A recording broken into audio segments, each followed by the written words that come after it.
नमस्कार। जय महाकालेश्वर। हर हर महादेव।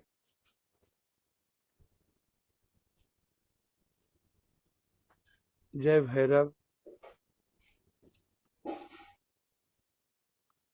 और जय बांग्ला माँ।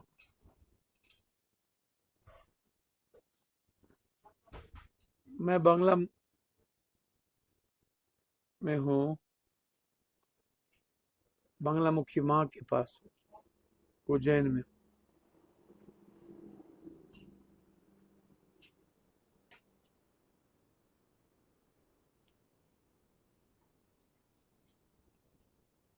मैं कुछ चीज शुरू करूं।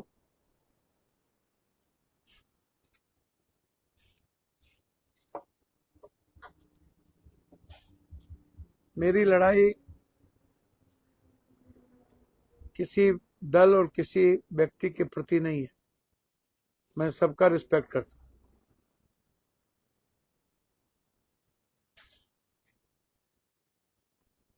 सबका रिस्पेक्ट करता हूं।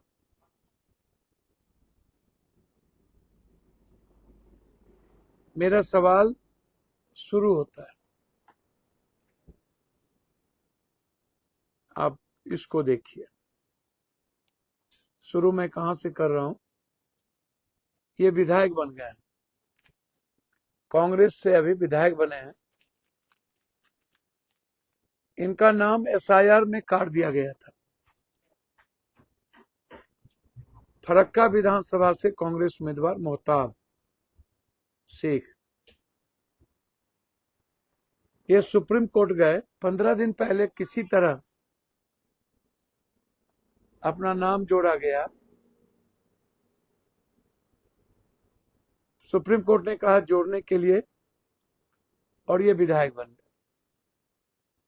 27 लाख लोगों का नाम वोटर लिस्ट से काटा गया, जो कोर्ट गए हुए हैं। कोर्ट उस वक्त सुनने से इनकार कर दिया,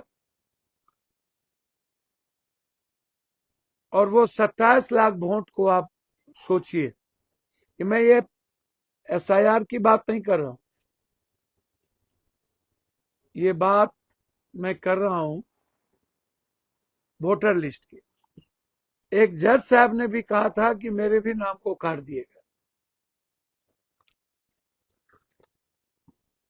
पहला सवाल मेरा, सबसे पहला सवाल कि वोट और लोकतंत्र के चीरहरण का सबसे पहला शुरुआत एसआईआर से किया गया। एसआईआर के बाद वोटर लिस्ट से किया गया, क्योंकि इन्हें बंगाल जीतना था। बंगाल में वो सब कुछ करना था जिसकी उम्मीद महाभारत के काल से भी नहीं की जा सकती। अंग्रेज के समय की भी प्रक्रिया इससे कहीं सरल होगी। मुगल के काल में भी कुछ मूल्य बचे होंगे। जार और हिटलर जैसा क्रूरतम शासक भी ऐसा खेल नहीं खेला होगा जो खेल बंगाल में वर्तमान जार और हिटलर की सरकार ने खेला। पहला सवाल मेरा ये था। दूसरा सवाल मेरा है, लगभग 700 बटालियन अर्धसैनिक बलों का, 700 बटालियन पूरे भारत में यहां है। 700 बटालियन में 400 बंगाल में लगे हुए थे, मणिपुर में नहीं, जम्मू कश्मीर में नहीं, अन्य स्टेट में नहीं। 400, मात्र 700 बटालियन है पूरे भारत में, जिसमें 400 बटालियन बंगाल में लगा हुआ। बूथ से लेके ऊपर से नीचे तक केंद्रीय एजेंसी के हाथ में सब कुछ दे दिया गया।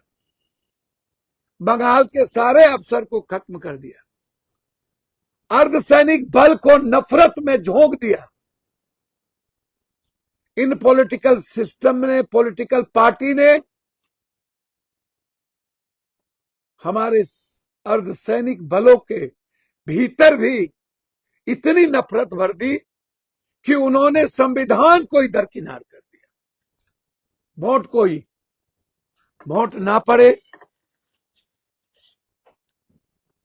आपको आश्चर्य होगा,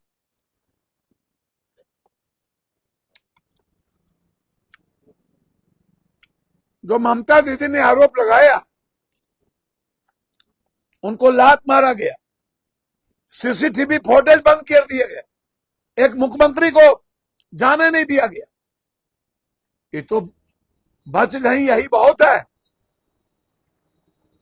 अर्धसैनिक बलों की गुंडागर्दी, बाप रे बाप, कहां जा रहा है देश? सारी संस्थाओं पर कब्जा, सारी संस्थाओं को ध्वंस कर दिया गया।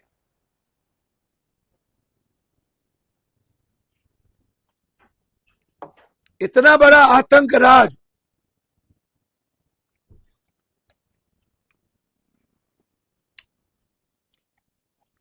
ऐसी व्यवस्था मैंने नहीं देखी। मैं कुछ बातों में जाना चाहूंगा, इसको सभी लोग समझने की कोशिश कीजिए। वर्तमान में जो बीजेपी पार्टी की सरकार है, इसको मैं अजगर कहता हूं। अजगर क्या कहता हूं मैं? अजगर। सब चीज पर कब्जा, और वर्तमान में जो शासन है, ये ईस्ट इंडिया कंपनी ने जो हमारे देश में राज किया था, जिस तरीके से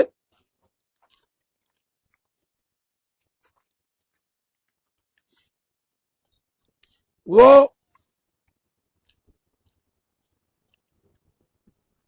आज सब कुछ उससे ही तरह सब कुछ दो व्यक्ति के लिए सारी पूंजीपतियों, अदानी अंबानी, अदानी अंबानी, अदानी को 3 लाख करोड़ रुपया का कर्ज दिया गया और अंबानी को 2 लाख करोड़। और ये चुनाव सिर्फ अदानी के लिए जीता गया है, जो अभी जहां राहुल गांधी जी हमारे गए थे, 1 करोड़ वृक्ष को काटने की तैयारी।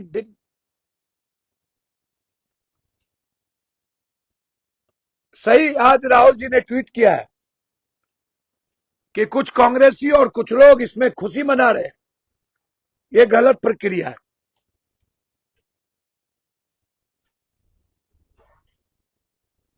हमें विचार करना हो।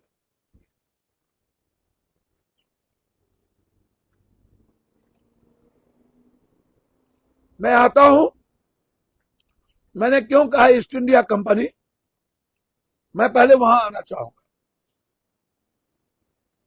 बीजेडी, बीएसपी,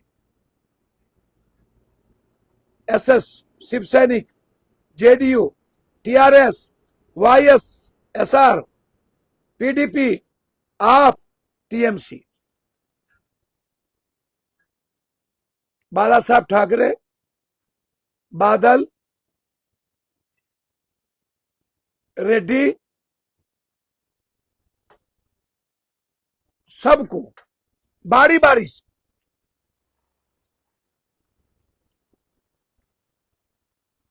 पूरी प्रक्रिया आप उठा के देख लें, बारी बारी से बाला साहब ठाकरे को खत्म किया गया, बादल को खत्म किया गया, बादल से बदला लिया गया। याद करिए, महबूबा को इन्होंने सरकार बनाई, फिर महबूबा को लात मारा। इन्होंने सबसे बड़े अलगाववादी के साथ सरकार बनाई, सबसे बड़े। आप याद करिए, सोचिए, इन्होंने भजनलाल को बर्बाद किया, बंसीलाल के परिवार को बर्बाद किया, इन्होंने बर्बाद किया चौटाला परिवार को, बीएसपी को बर्बाद किया, टीआरएस को बर्बाद किया, जेडीयू को बर्बाद किया, वायरस को बर्बाद किया, आपको बर्बाद। अब सोचिए मैं क्यों ये बात कहने जा रहा हूं, इसको गौर से समझिएगा। 29 साल पहले ममता दीदी 1997 में कांग्रेस से रिश्ता तोड़ा था, और ये और मुकुल राय मिलकर के तृणमूल कांग्रेस बनाई। सीपीएम और सीपीआई कांग्रेस को खत्म करने के लिए इन्होंने सबसे पहले दीदी ने क्या किया, दीदी के साथ क्या किया इन लोगों ने, और क्यों क्या किया पहले उस पर आऊंगा। दीदी को मिलाया, दीदी को मिला करके ये भाजपा की एंट्री सबसे पहले 97 में हुई। आप समझिए 97 में होने के बाद मुकुल राय बाद में भाजपा ले चले गए। 1999 में ममता बनर्जी भाजपा के नेतृत्व वाले राष्ट्रीय जनतांत्रिक गठबंधन एनडीए की सरकार में रेल मंत्री बन गई। 2001 के शुरुआत में ऑपरेशन वेस्ट एंड के जरिए रक्षा सौदों में रिश्वतखोरी का बड़ा मामला उजागर हुआ, ममता दीदी रिजाइन कर दी। 2001 में बीबीसी का एक इंटरव्यू में जब ममता बनर्जी से पूछा गया क्या उनकी पार्टी एनडीए में लौटने के लिए कोई संभावना है, तो उन्होंने जवाब दिया हाँ, टीएमसी के घोषणा पत्र के मुताबिक भाजपा हमारी स्वाभाविक सहयोगी है। आप याद करते जाइएगा, ऐसे नहीं। 2003 में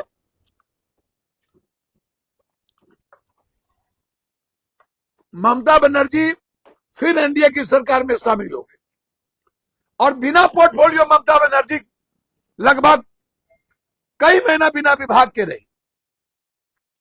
सोचिएगा 2003 में ममता बनर्जी ने राष्ट्रीय स्वयंसेवक संघ के मुखपत्र 5 जन के तत्कालीन संपादक तरुण विजय की कम्युनिस्ट आतंकवाद पर लिखी गई पुस्तक में ये गई विमोचन में। तरुण विजय ने बंगाल की दुर्गा कहकर के उनका स्वागत किया था। तरुण को विजय। भाजपा के राज्यसभा सांसद बलबीर पुंज ने सदन में ममता दीदी के बारे में दुर्गा की उपाधि दी थी, साक्षात दुर्गा। अभी पुंज का 15 दिन पहले घटना घटी। आरएसएस ने भी ममता बनर्जी को बंगाल की दुर्गा बताया, वामपंथियों के खिलाफ उन लड़ाई के पक्ष में ठोस समर्थन जताया। ममता बनर्जी अपने एक भाषण में आरएसएस के मोहन भागवत, सोसाद्री चारी और मदन दास देवी जिक्र का करते हुए कहा मैं सबसे नहीं मिली, मिलना भी मुझे अच्छा नहीं लगा, लेकिन जिनसे मिली वो राष्ट्रभक्त थे। मुझे लगा ये देश के लिए जीते। 2012 में आरएसएस में मुखपत्र 5 जन में ममता बनर्जी की सादगीपूर्ण जीवन शैली की तरफ करते हुए लेख लिखा।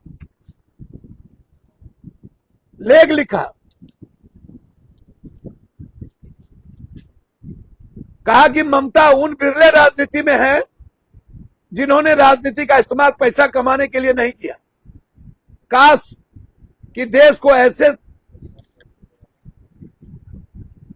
से ज्यादा राजनीति मिले।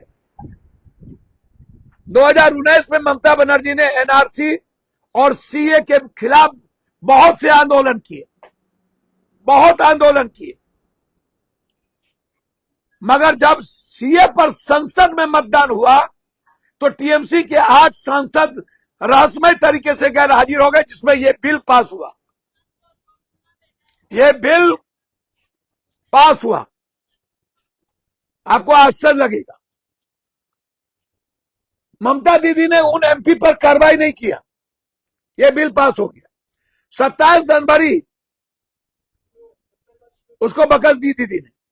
2020 में जब भाजपा सरकार के तत्कालीन वित्त राज्य मंत्री अनुराग ठाकुर ने अपने भाषण में गोली मारो सालों को नारा दिया था, लगवाए थे, तो टीएमसी के नेता शेख आलम ने सीए का विरोध कर रहे प्रदर्शनकारियों पर मुर्शिदाबाद में गोली चलवा दी। 2017 में भाजपा में चले गए मुकुल राय, 21 के विधानसभा में फिर लौट गए, खुशी शामिल हो गए। 22 में ममता बनर्जी उपराष्ट्रपति चुनाव के में मारट अलवा को वोट नहीं दिया, जिसके चलते जो सबसे ज्यादा ममता दीदी को विरोध किया धनखड़, वो चुनाव जीत गए। वोट से बायकॉट कर दिया। क्यों वोट से बायकॉट हो गया भैया? चुनाव जीत गई। 2022 में आरएसएस दिल खोलकर प्रशंसा किया ममता दीदी ने, कहा संघ में बहुत से अच्छे लोग हैं, संघ अच्छा संगठन है। 24 में पहली बार नीतीश कुमार जी को इंडिया गठबंधन का संयोजक बनाने पर विरोध कर दिया। नतीजा हुआ कि नीतीश कुमार फिर भाजपा में चले गए। आज किसी भी कीमत पर इस देश में ईस्ट इंडिया कंपनी दोबारा पैर नहीं पसारता। ये जार और हिटलर और मूल्यों पर इतनी बड़ी हमला नहीं होती, सारी संस्थाओं पर।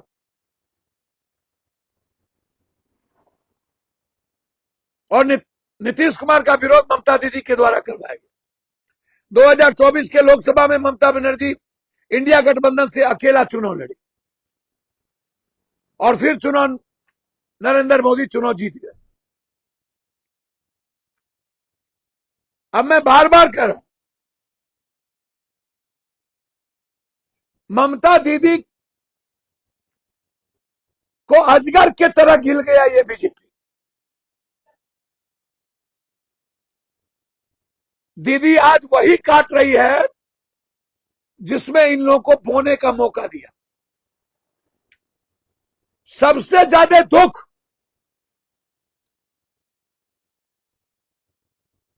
आज दीदी के मुद्दों को लेकर के राहुल गांधी को है, पप्पू यादव को है, सोनिया गांधी जी को है, प्रियंका गांधी जी को है। सब मजे ले रहे हैं। आप हमें बताइए, एक बात बताइए, एक बूथ पर कितना कैटो बक्सा? 3 या 2? 3। लगभग 10 साढ़े 10 घंटा, मान लिया 8 बजे से साढ़े 6 बजे तक भी यदि वोट गिरा, कितने वोट गिरने चाहिए? 950। यदि 2 ही मिनट में कम से कम दूं, जबकि 3-4 मिनट लगेंगे, कितने वोट कास्ट होंगे? 3 बूथ हो तो 950, 900, 920। मैं देश के लोगों से और बिहार की जनता से पूछना चाहता हूं, 92% जनता, 100 में 92, आप अभी किसी गांव में दिखा दो, किसी शहर में 60 से ज्यादा पंचायत में वोट कास्ट करने वाले लोग नहीं होते। फिर ये 92% वोट कहां से कास्ट हुआ? जब आप 27 लाख वोट को वोट देने नहीं दिए, तो क्या 27 लाख वोट को आप बाहर से लाए और उसका वोट कास्ट करवाए? आप हमें बताओ जरा। या नहीं करवाए तो 91 लाख वोट एसआईआर और वोटर लिस्ट से हटने के बाद 100% लोग कहां से आ गए, जिसमें आप 92% वोट कास्ट करवा लिए?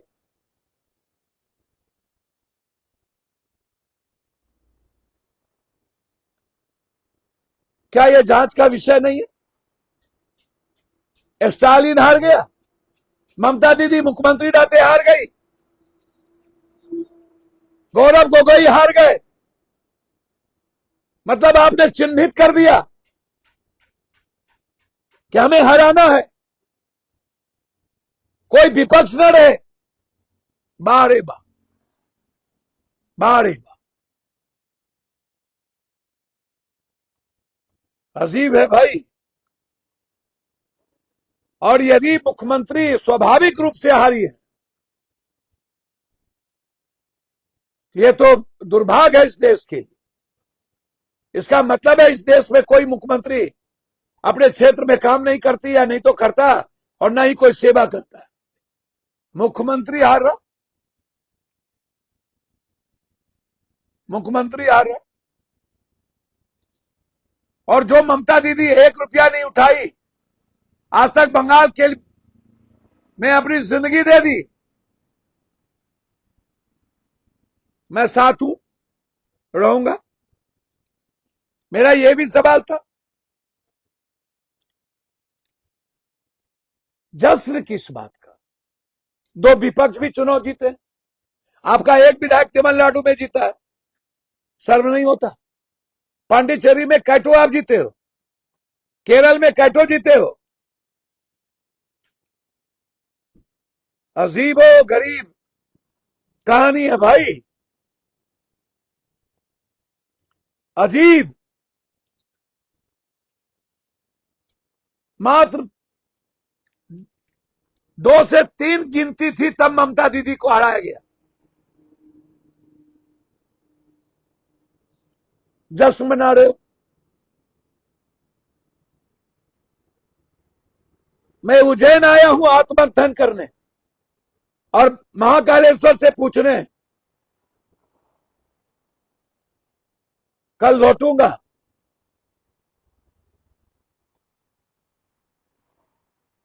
कर्म का क्या मतलब, कर्म क्या है, इंसानियत क्या है, मानवता क्या है।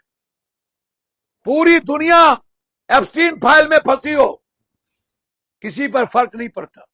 सीने में गोली मार दिया जाए, कोई मतलब नहीं।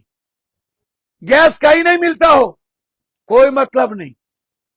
डीजल पेट्रोल कितने महंगे हो गए, कोई मतलब नहीं। महंगाई मार गई, डैन खा गया गरीब को, कोई मतलब नहीं। पूरी दुनिया युद्ध की किनारे पर है, कोई मतलब नहीं। हमें आने वाले समय में गैस नहीं मिलेगा, कोई मतलब नहीं। अदानी को, अंबानी को, अदानी को कैसे सब कुछ दे दिया जाए। 3 लाख करोड़ अदानी को बैंक से और 2 लाख करोड़ अंबानी को, सब कुछ गिरवी, बैंक खाली। टापू की टापू अदानी को, भूटान से लेकर के बंगाल, असम पूरा क्लियर दे दो। जिस पर ना जाने कितने महिलाओं के आरोप है, वोट उसको मिल रहा है। क्या किया जाए अब।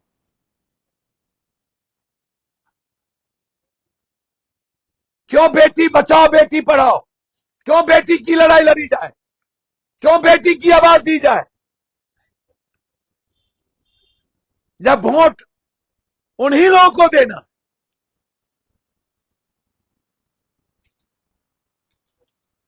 जालिम के तरह नौकरी छीन ली, वोट दो।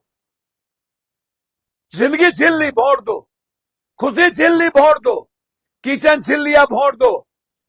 नोटबंदी में जिंदगी छीन ली, गरीब किसान का वोट दो। जीएसटी में व्यापारी का जिंदगी छीन लिया, वोट दो। डॉलर बर्बाद हो गया, वोट दो। रुपया खत्म हो गया, वोट दो। शेयर मार्केट में सब कुछ डूब गया, वोट दो। किसान की एमएसपी लागू नहीं हुआ, वोट दो। पूरा का पूरा एजुकेशन और हेल्थ माफियाओं को हर चीज दे दो, वोट दो। आम आदमी की बात नहीं होगी। और मुझे आश्चर्य लगता है, बीजेपी वाले पूछते हैं कि पप्पू यादव सेवा करेंगे कि नहीं। मैं तो कह ही रहा हूं, और मेरा सीधा सवाल है, पूर्णिया और मेरा जो घर है वो किडनी और कैंसर भी बेचना पड़ेगा, हार्ट सब बेच दूंगा। मेरे लिए सोचनीय विषय तो है ही। बिना संघर्ष और बिना सेवा के जब दिल्ली में मुख्यमंत्री हो सकते हैं, बिहार में हो सकते हैं, राजस्थान में हो सकते हैं, आश्चर्य है। भाग से ही दुनिया चल रही है, और भाग लिख कौन रहा है? 2 व्यक्ति।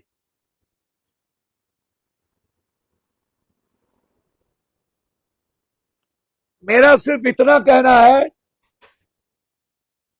पूरी बीजेपी एक तराजू पर और पप्पू यादव एक तराजू पर, तौल लो। आपके पास अकूट पैसा है,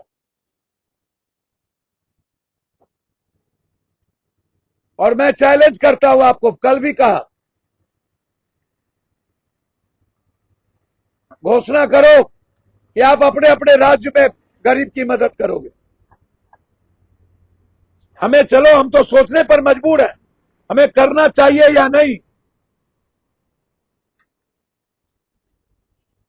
रियल में मैं मजबूर हूं। कोरोना, बाढ़, हम तो तब भी हारे थे। बाढ़ के बाद आपने हमको मधेपुरा में चुनाव हराया था, हम कहां रुके। कोरोना के बाद एमपी में चुनाव हरा दिया, मेंबर ऑफ पार्लियामेंट में। हम क्या बोले, ये सेवा नहीं करेंगे। लेकिन जब संघर्ष और एक ऐसी नारी पर हमला हुआ,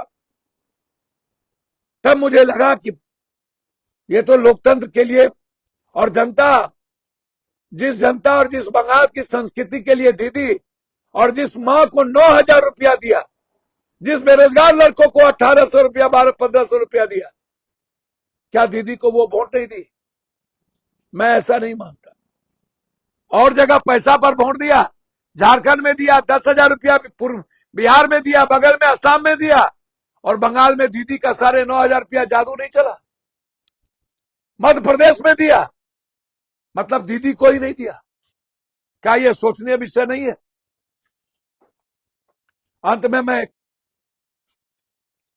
मेरी चिंता बीजेपी वाले ना करें, और जब हमसे लड़ने की बारी आए तो आप ले आइएगा अपने पहलवान को। 29 अभी बाकी है। आप नरेंद्र मोदी जी और अमित भाई को ही हमारे खिलाफ लड़ा दीजिएगा। मैं ईमानदारी से पूर्णिया की सेवा करता हूं, सीमांचल की सेवा करता हूं, हिंदू मुसलमान और बैकवर्ड फॉरवर्ड नहीं करता हूं। हर घर मेरा है, और मैं किसी पार्टी के खिलाफ भी नहीं हूं,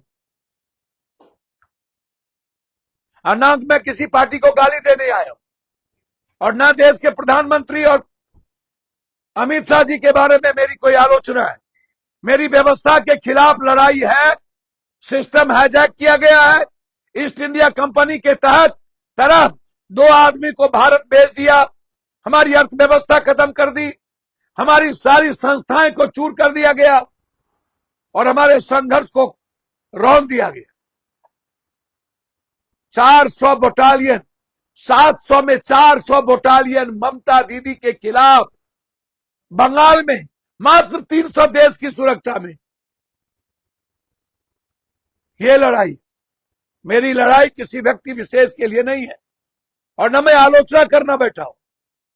लेकिन ये समझना होगा, मैं विपक्ष से आग्रह करूंगा, राहुल गांधी जी से हाथ जोड़कर हमें लड़ाई लड़नी होगी। आपसे उम्मीद है, प्रियंका जी से भी उम्मीद है, हम सबको मिलकर लड़ना होगा, और आग्रह करेंगे प्रधानमंत्री का सपना पहले बंद करिए। सब लोग अभी इस देश को बचाने, अखंड भारत को बचाने, नफरत खत्म कर मोहब्बत को जिंदा रखने के लिए लड़ना होगा।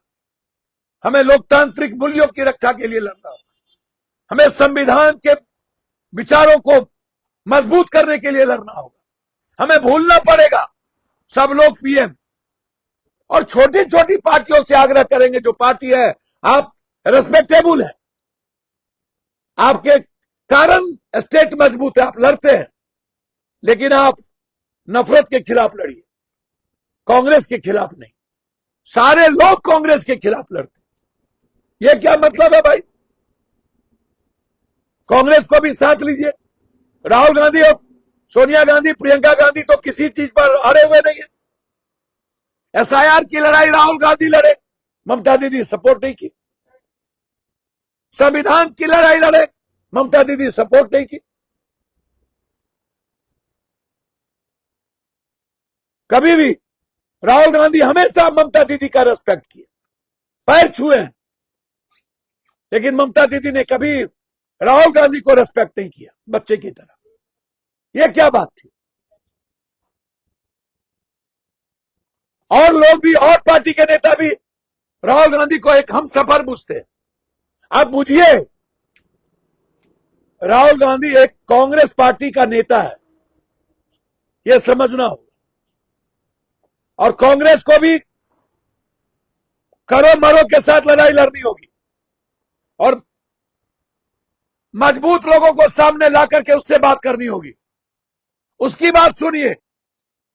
ये जो हाईटेक लोग हैं ना, इंग्लिश बोलने वाले और दिल्ली में बैठने वाले,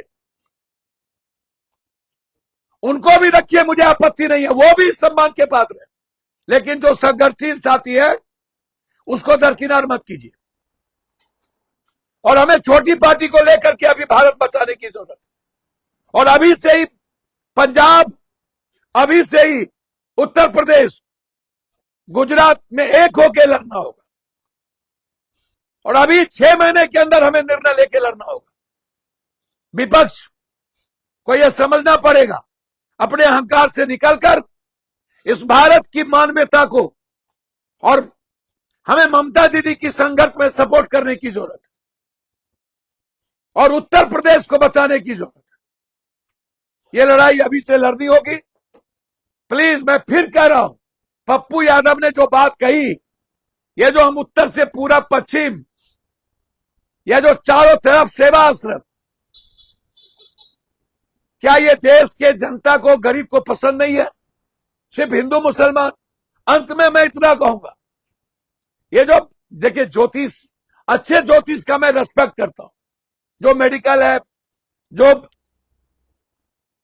BHU, MU, JMU, DU सब जगह एक साइंस को पढ़ा है, साइंस मैथमेटिक्स को जाना है।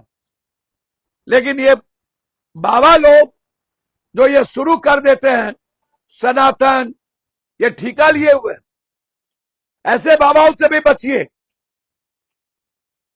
जो भाषा दिल्ली में बैठे नेता बोलते हैं वही भाषा बाबा बोलते हैं, और वो लोग लगता है कि तकदीर बदल रहा है। बिल्कुल गलत। मैं सारे बाबाओं को चैलेंज करूंगा जो ज्योतिष सही में नहीं जानते, जो सनातन की बात नहीं करते हैं, जो नफरत की बात करते हैं, हमारे लिए चैलेंज लगा देना। या तो मैं राजनीति करूंगा या तो छोड़ दूंगा। अब बाबा लोग भी राजनीति करते हैं, इसीलिए यह चुनाव आयोग ने जीता है, यह चुनाव कोई पैसे ने जीता है, अदानी जी जीते हैं।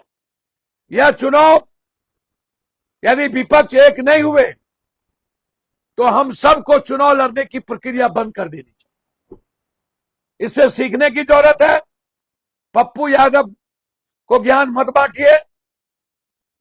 आप जितने लोग गाली देते हैं, जितना वजन होगा उतना बांट चुके हैं।